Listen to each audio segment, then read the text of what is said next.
নমস্কাৰ জ্ঞান গুৰুকুললৈ আপোনালোক সকলোকে স্বাগতম জনাইছো আজি আমি কথা পাতিম যে প্ৰাইস ইলাষ্টিচিটি অফ ডিমান্ড কি হয় আৰু সেইটো ক্যালকুলেট কেনেদৰে কৰিম ওকে সো আমি জানো যে প্ৰাইস আৰু কোৱান্টিটি ডিমান্ডেডৰ মাজত এটা ৰিলেচন আছে ৰাইট প্ৰাইস কমিলে কোৱান্টিটি ডিমান্ডেড বাঢ়ি যাব আৰু প্ৰাইস বাঢ়িলে কোৱান্টিটি ডিমান্ডেড কমি যাব ওকে সো এটা নেগেটিভ ৰিলেশনশিপ আছে ৰাইট এতিয়া কথাটো হ'ল যে প্ৰাইস যদি 1 ইউনিট চেঞ্জ হয় ওকে কোয়ান্টিটি ডিমান্ডেড নো কিমান চেঞ্জ হ'ব ওকে সো প্ৰাইসৰ এটা পাৰ্টিকুলাৰ এমাউন্ট অফ চেঞ্জ হলে কোয়ান্টিটি ডিমান্ডেড নো কিমানখিনি চেঞ্জ হ'ব বা কোয়ান্টিটিটো ডিমান্ড কিমানখিনি চেঞ্জ হ'ব সেইটো একচুয়ালি ইলাস্টিসিটি অফ ডিমান্ডটো বুজায় ওকে অৰ্থাৎ যদি এনেকুৱা হয় এজন মানুহৰ কাৰণে 1 ইউনিট প্ৰাইস চেঞ্জ হোৱাৰ ফলত কোয়ান্টিটি ডিমান্ডেড সাপোজ বেছিকৈ চেঞ্জ হৈছে ওকে Suppose ধৰি ললো যে 1 ইউনিট প্ৰাইস চেঞ্জ হোৱাৰ ফলত তেওঁৰ ডিমান্ড 5 ইউনিট চেঞ্জ হৈছে ওকে আনহাতে আন এজন মানুহৰ ক্ষেত্ৰত 1 ইউনিট প্ৰাইস চেঞ্জ হোৱাৰ ফলত কোয়ান্টিটি ডিমান্ডেড 0.5 ইউনিট যে চেঞ্জ হৈছে ওকে দেন সেকেন্ড মানুহজনৰ তুলনাত প্ৰথম মানুহজনৰ ইলাস্টিসিটি অফ ডিমান্ড আমি বেছি বুলি কম ৰাইট অৰ্থাৎ আলটিমেটলি কি বুজায় ইলাস্টিসিটি অফ ডিমান্ডে প্ৰাইস চেঞ্জৰ ক্ষেত্ৰত মানুহজনৰ ৰেসপন্সিভনেস নো কিমান ওকে অৰ্থাৎ এটা পাৰ্টিকুলাৰ প্ৰাইস চেঞ্জৰ প্ৰতি মানুহ এজনে ৰেসপন্ড কেনেদৰে কৰিব তেও ডিমান্ডটো চেঞ্জ কৰি পেলাই ৰেসপন্ড কৰিব ৰাইট অৰ্থাৎ প্ৰাইসটো যেতিয়া 1 ইউনিট চেঞ্জ হল সাপোজ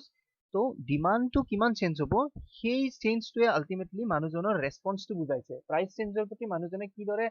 সহাৰি জনাইছে সেইটো কিহে বুজাইছে যে তেও ডিমান্ডটো কিমান চেঞ্জ হৈছে ৰাইট আৰু সেই ৰেসপন্সিভনেসটো বা সহাৰিটোৱে আমাক প্ৰাইস ইলাস্টিসিটি অফ ডিমান্ডটো বুজায় ওকে So এতিয়া দিয়া আছে যে price elasticity of demand for a good is defined as the percentage change in demand for a good divided by the percentage change in price. Okay? So মানে কৈছে যে কি কৰিম আমি percentage change in demand. ডিমান্ডৰ ক্ষেত্ৰত total percent কিমান change হৈছে তাক আমি কিহেৰে ডিভাইড কৰিম it would be divided by the percentage change in price. Right? So price elasticity of demand এ আমাৰ বুজাব যে percentage change in demand divided by the percentage change in price. So এতিয়া আমি জানিব লাগিল যে percentage change in demand নো আমি কেনেদৰে ক্যালকুলেট কৰিব পাৰো ৰাইট তো তাৰ কাৰণে কি কৰিম আমি ইনিশিয়ালি সাপোজ ডিমান্ড আছিল আমাৰ Q0 আছিল initial demand then suppose price চেঞ্জৰ পাছত নতুন ডিমান্ডটো কিমান হল Q1 ঠিক আছে সো এটা পার্সেন্টেজ চেঞ্জ বুলি যেতিয়া কম তেতিয়া কি কৰিম আমি এই নতুন ডিমান্ডটোৰ পৰা আগৰ ডিমান্ডটো মাইনাস কৰি দিম ওকে আমি কৰিম Q1 minus Q0 okay Q1 minus Q0 অৰ্থাৎ আমি কি উলিয়ালো যে চেঞ্জ কিমানখিনি হৈছে ঠিক আছে চেঞ্জ কিমানখিনি হৈছে হেতু আমি গম পাম Q1 minus Q0 আকৌ তাক যদি আমি ডিভাইড কৰি দিম the initial level of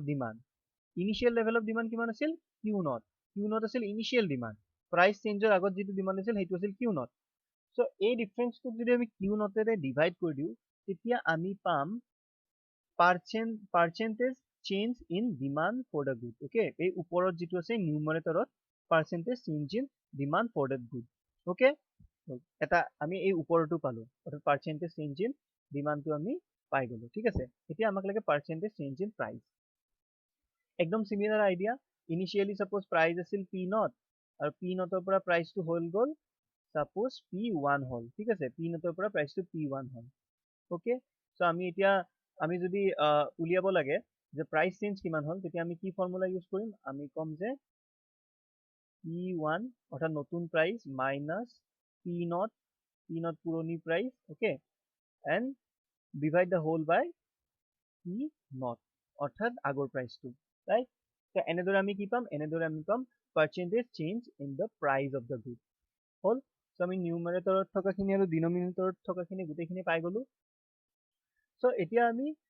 percentage change in demand আৰু percentage change in price টো পোৱাৰ পিছত আমি এই ফৰ্মুলাটোত পাতি দিম আৰু তাৰ লগে লগে আমি ইলাস্টিসিটি টো উলিয়াব পাৰিম so কি হ'ব আমাৰ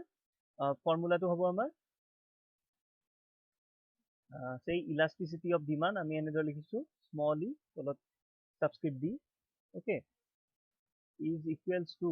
ওপৰত আছিল আমাৰ percentage change in quantity so percentage change in quantity আমি ফৰ্মুলা পাইছিলো যে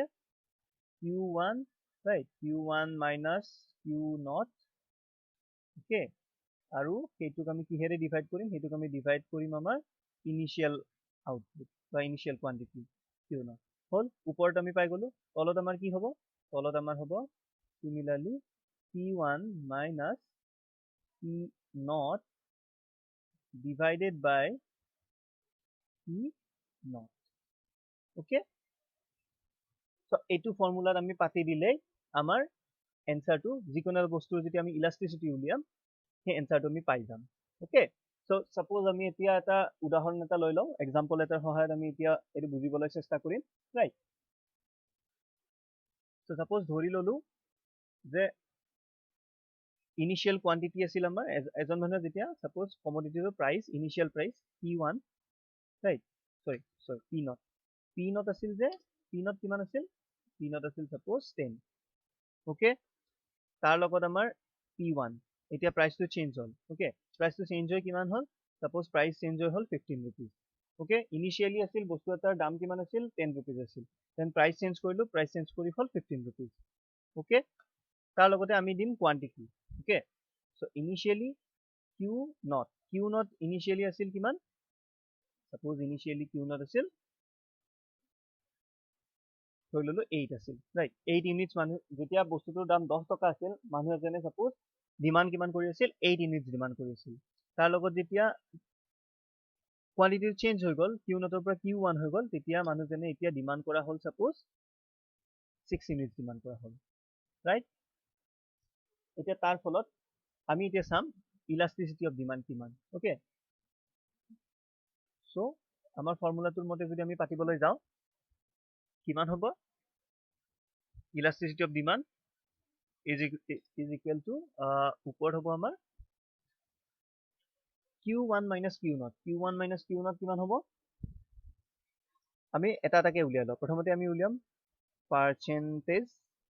okay percentage change in quantity demanded right percentage change in quantity demanded হেতু কিমান হ'ব আমাৰ okay হেতু হ'ব আমাৰ q1 কিমান আছিল আমাৰ 6 okay 6 minus q0 8 6 minus 8 hall divided by কিমান আছিল divided by হ'ব আমাৰ q0 initially কিমান আছিল 8 আছিল 8 so আমাৰ এইটো ফৰ্মুলা right কিমান পাম আমি ওপৰত হ'ব আমাৰ -2 আৰু তলত হ'ব আমাৰ divided by 8 তাৰ মানে আমি এনসাৰটো পালো -1/4 right -1/4 1 divided by -1/4 আমাৰ এনসাৰ right এই যে -1/4 পালো এইটো কি হ'ব এইটো আমাৰ percentage change in quantity demanded right আনহাতে তাৰ পাছত আমাৰ কি আছে নেক্সট আমি উলিয়াব লাগিব percentage change in price okay percentage change in price কিমান হ'ব আমাৰ ওপৰত হ'ব আমাৰ p1 15 minus p0 10 then divided by p0 10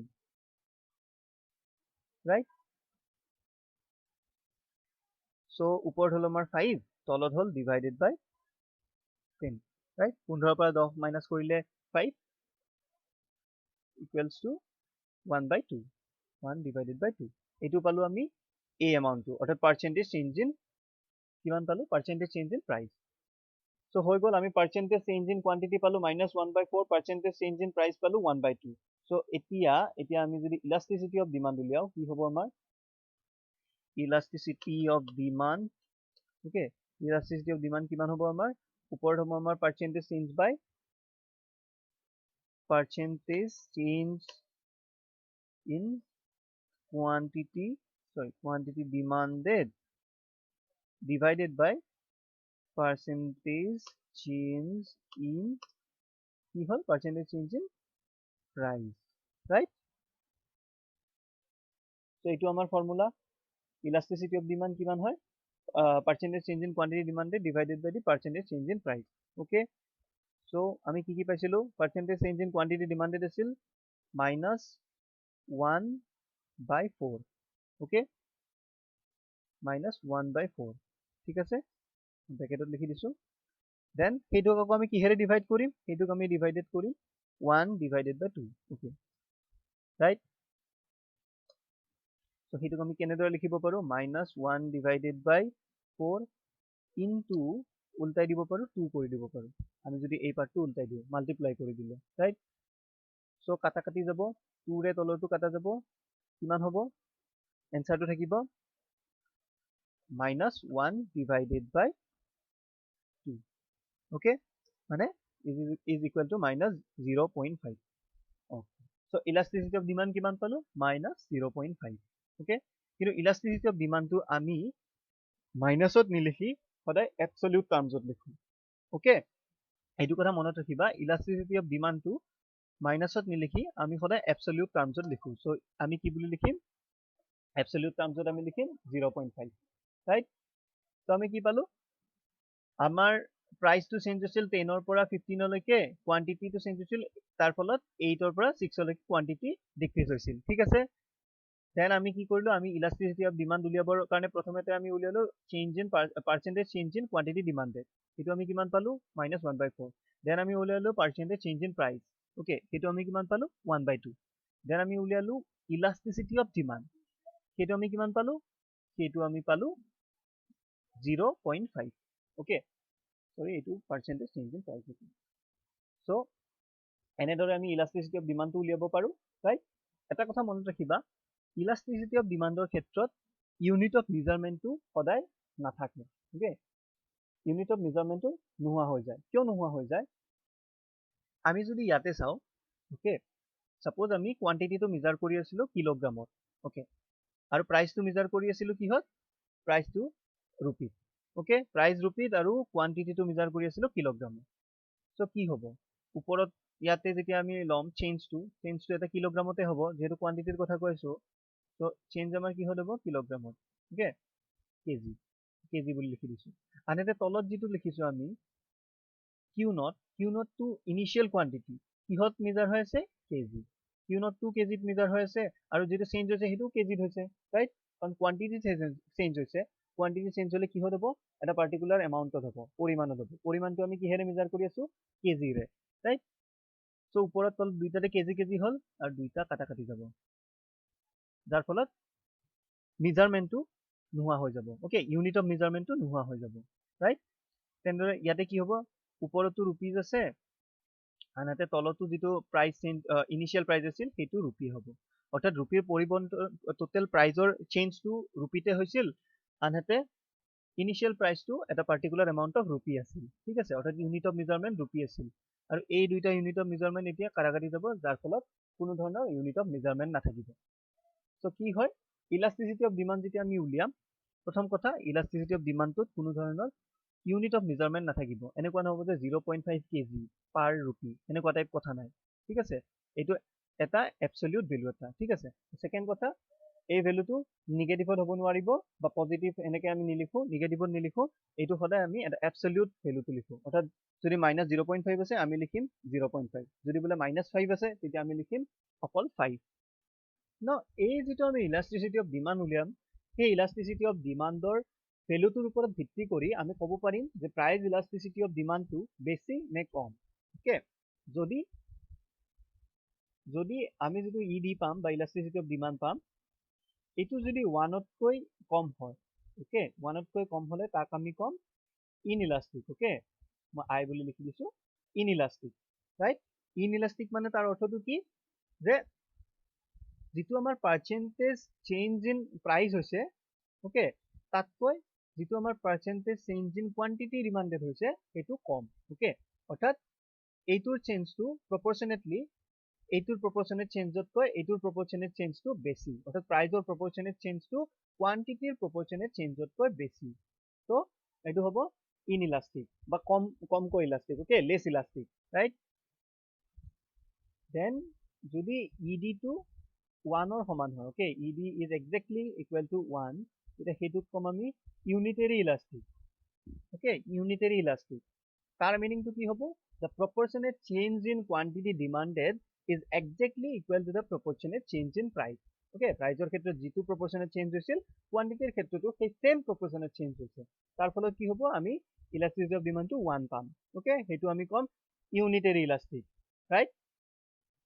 আৰু যেতিয়া ইডিটো একতকৈ বেছি হ'ব ঠিক আছে একতকৈ বেছি হলে আমি কম সেইটো ইলাষ্টিক ওকে একতকৈ বেছি হলে আমি কম ইলাষ্টিক অৰ্থাৎ এতিয়া proportionate change in quantity demanded is greater than the proportionate change in price অর্থাৎ প্ৰাইজৰ যিটো proportionate change হৈছে তাতকৈ quantity টো বেছি proportionate change হৈছে অৰ্থাৎ price যদি 1 unit change হৈছে quantity তাতকৈ 1 unit তকৈ বেছিকৈ change হৈছে right so হেতু হ'ব হেতুক আমি কি বুলি কম ইলাষ্টিক ওকে so যেতিয়া এটো বাঢ়ি গৈ থাকিব 1 ৰ পৰা যিমানে বাঢ়ি গৈ থাকিব সিমানে আমি বেছি ইলাষ্টিক বুলি কৈ থাকিম আৰু যিমানে ক্লোজ টু 1 হ'ব সিমানে আমি কম লেস ইলাষ্টিক ঠিক আছে দেন ed হোৱাৰ লগে ed is equals to 1 হোৱাৰ লগে কি হ'ব এটো ইউনিটাৰী ইলাষ্টিক ৰাইট আৰু যেতিয়া ইট ইজ লেস দেন 1 তেতিয়া আমি কম এটো কমপ্লিটলি ইনইলাষ্টিক ওকে আৰু দুটা কথা আছে যদি ed টো এক্স্যাক্টলি ইকুৱেল টু 0 হয় ঠিক আছে 0 হয় তেতিয়া আমি হেতু কম perfectly inelastic okay তেতিয়া আমি কম হেতু perfectly inelastic right আৰু যদি এটো 1 ৰ সমান হয় sorry not 1 যদি infinity হয় okay suppose elasticity of demand টো বহুত ডাঙৰ okay আমি কাউন্টে কৰিব নোৱাৰো একদম infinity ঠিক আছে তেতিয়া কি হ'ব তেতিয়া এটো কম আমি perfect elastic right তেতিয়া আমি কম perfect elastic বা perfectly elastic ঠিক আছে সো এনেদৰে ইলাষ্টিচিটি অফ ডিমান্ডৰ ভ্যালুটোৰ ওপৰত ভিত্তি কৰি আমি ক'ব পাৰো যে বস্তুটোৰ প্ৰতি ইলাষ্টিচিটি অফ ডিমান্ডটো এটো বেছি ইলাষ্টিক হয় নে ইলাষ্টিক নহয় এটো ইনইলাষ্টিক হয় নে এটো ইউনিটাৰী ইলাষ্টিক বা এটো পাৰফেক্টলি ইলাষ্টিক নে পাৰফেক্টলি ইনইলাষ্টিক ওকে সো এনেদৰে আমি ক'ব পাৰো